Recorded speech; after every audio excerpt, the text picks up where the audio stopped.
جان نثار drama کی next episode میں دعا نوشیروان سے طلاق کا مطالبہ کر دے گی۔ دراصل جعفر جب نوشیروان کو بتاتا ہے کہ اس رات ہمارے قافلے پر جو حملہ ہوا تھا وہ کشمالہ بی بی نے کروایا تھا، تو نوشیروان دعا کو کچھ بھی بتائے بغیر فوراً حویلی کے لیے نکل جاتا ہے۔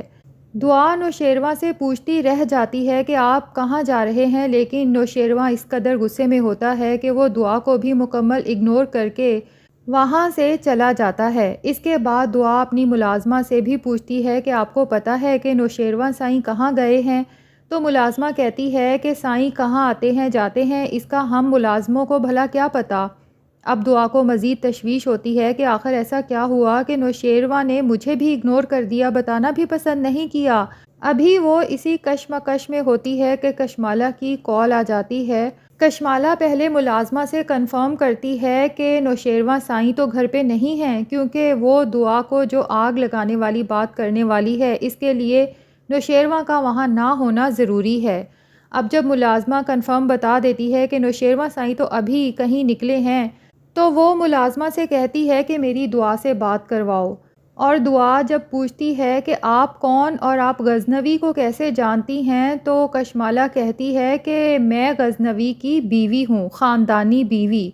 اور تم اس کا دل رکھنے کے لیے لائی گئی ہو، تو اس لیے زیادہ خوش فہمیوں کا شکار مت ہونا، کیونکہ میں کسی بھی وقت تمہیں تمہاری اوقات میں واپس پہنچا سکتی ہوں۔ اور دعا کو بتاتی ہے کہ اماں بابا سائیں تو اس نکاح کے سخت خلاف تھے، خود ہی دیکھ لو کہ وہ لوگ اس نکاح میں شریک تک نہیں ہوئے۔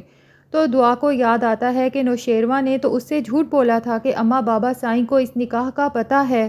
اور اماں سائیں نے فون کر کے دعا کی خیریت بھی معلوم کی ہے اس حادثے کے بعد۔ تو وہ یہی سمجھتی ہے کہ میرے ساتھ محبت میں ایک دفعہ پھر بہت بڑا دھوکہ ہو چکا ہے۔ دوسری طرف نوشیروان جب کشمالہ کی اچھی خاصی بے عزتی کر دیتا ہے، اسے کہتا ہے کہ آج کے بعد اگر آپ نے کوئی ایسی حرکت کی تو میں آپ کو چھوڑنے میں دیر بھی نہیں لگاؤں گا، تو بابا سائیں کو بہت غصہ آتا ہے کہ نوشیروان کو کشمالہ سے اس طرح سے بات نہیں کرنی چاہیے تھی۔ اب بابا سائیں کو تو اس بات کا پتہ نہیں کہ اس روز نوشیروان پہ حملہ کروانے والی یہی کشمالہ ہے۔ تو نوشیروان جب بابا سائیں سے جا کے ملتا ہے تو بابا سائیں تو نوشیروان سے خفا ہی ہوتے ہیں کہ ان کے منع کرنے کے باوجود نوشیروان نے اس لڑکی دعا سے شادی کی جس کے نہ خاندان کا اتا پتہ ہے اور جو زنیرہ جیسی عورت کے گھر سے لائی گئی ہے، اور بابا سائیں یہ کبھی بھی برداشت نہیں کر سکتے کہ ان کے خاندان کے نام پر کوئی کلنک کا ٹیکا لگے، اس لیے وہ نوشیروان سے سیدھے منہ جب بات نہیں کرتے تو نوشیروان بابا سائیں کو بتاتا ہے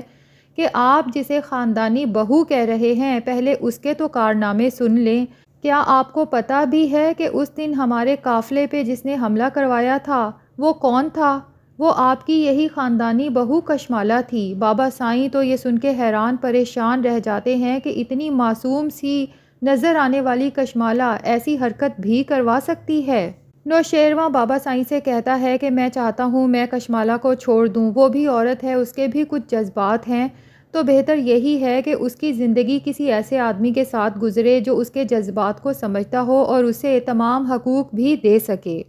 کیونکہ میں نے آپ لوگوں کے فورس کرنے پہ اسے نکاح تو کر لیا تھا، لیکن میں اپنے دل میں اسے جگہ نہیں دے سکتا، کیونکہ میں جب بھی اس کی طرف دیکھتا ہوں مجھے اپنا مرحوم بھائی یاد آتا ہے، اور میرے دل میں کشمالہ کے لیے آج بھی وہی عزت احترام ہے جو میں اسے تب دیتا تھا جب وہ میری بھابھی تھی۔ اور دوسرا یہ کہ میں کسی کو بھی یہ حق نہیں دوں گا کہ دعا کے بارے میں کوئی بھی غلط قسم کی بات کی جائے۔ ہاں ٹھیک ہے، حالات اور واقعات کچھ ایسے ہو گئے تھے کہ حالات کی ستم ظریفی کے تحت دعا زنیرہ کے بنگلے تک پہنچ گئی تھی، لیکن میں اسے بہت اچھے سے جانتا ہوں کہ وہ بہت شریف خاندان سے تعلق رکھتی ہے اور خود بھی بہت نیک سیرت لڑکی ہے۔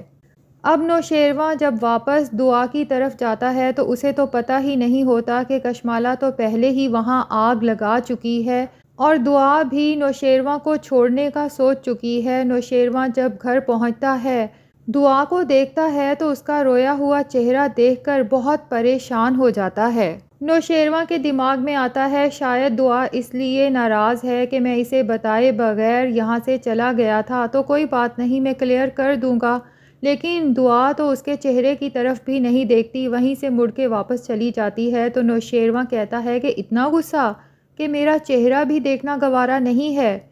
تو دعا ڈائریکٹ پوچھ لیتی ہے کہ مجھے یہ بتائیں کہ کشمالہ کون ہے؟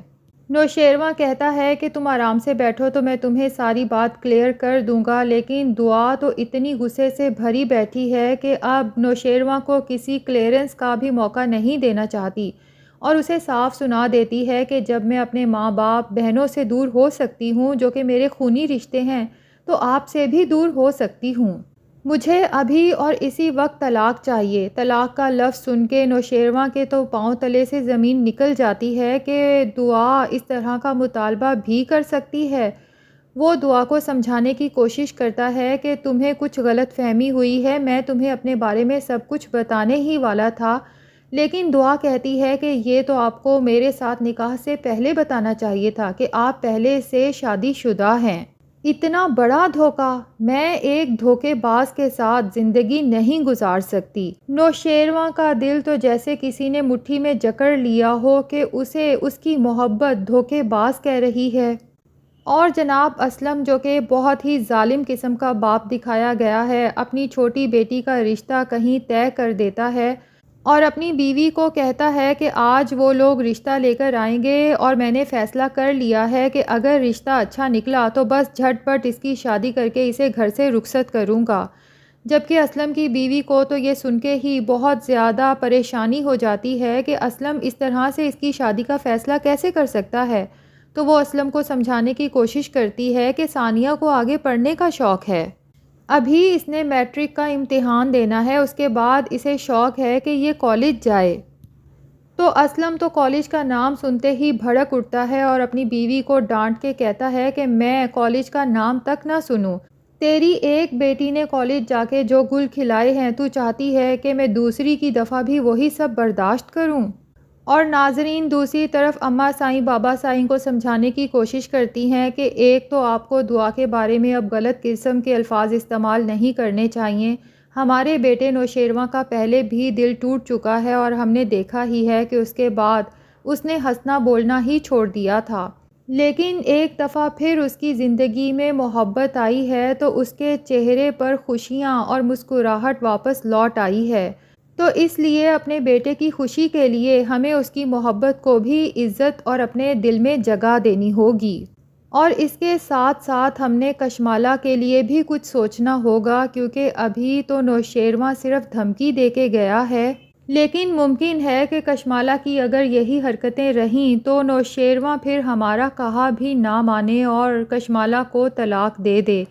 اب کشمالہ جو ہر وقت ہی اماں بابا سائیں کے کمرے کے باہر کھڑی کان لگا کے ان کی باتیں سنتی رہتی ہے، جو کہ بہت ہی ان ایتھیکل ہے، تو اس دفعہ پھر وہاں کھڑی ان کی باتیں سن رہی ہوتی ہے اور اپنا دل تھام لیتی ہے، کیونکہ وہ تو یہ سوچ بھی نہیں سکتی کہ نوشیروان اسے اپنی زندگی سے نکال دے۔ تو ناظرین، کشمالہ کی اس طرح کی حرکتوں سے تو یہی لگتا ہے کہ نوشیروان کے بڑے بھائی یعنی کہ اپنے شوہر کو اس کشمالہ نے خود ہی مروایا ہے، کیونکہ اس کی گندی نظر پہلے سے ہی نوشیروان پہ تھی اور اسے پتہ تھا کہ اس کے بڑے بھائی سے طلاق لے کے علیحدگی کر کے تو یہ نوشیروان کو حاصل نہیں کر سکتی۔ ہاں، البتہ اگر وہ مر جائے تو اماں بابا سائیں کو ایموشنلی بلیک میل کر کے کہ اب میں کہاں جاؤں گی، میں تو بے سہارا ہو چکی ہوں، جبکہ آپ کے بڑے بیٹے کے 2 بچے بھی میرے پاس ہیں، نوشیروان کے ساتھ نکاح کے لیے منا سکتی ہے۔ تو اب دیکھنا یہ ہے کہ یہ نوشیروان کو حاصل کرنے کے لیے اور کس حد تک گرے گی۔ اپنی قیمتی رائے کا اظہار کمنٹ سیکشن میں ضرور کریں، اور اگر ہمارے چینل پہ نئے ہیں تو پلیز چینل کو بھی سبسکرائب کر لیں۔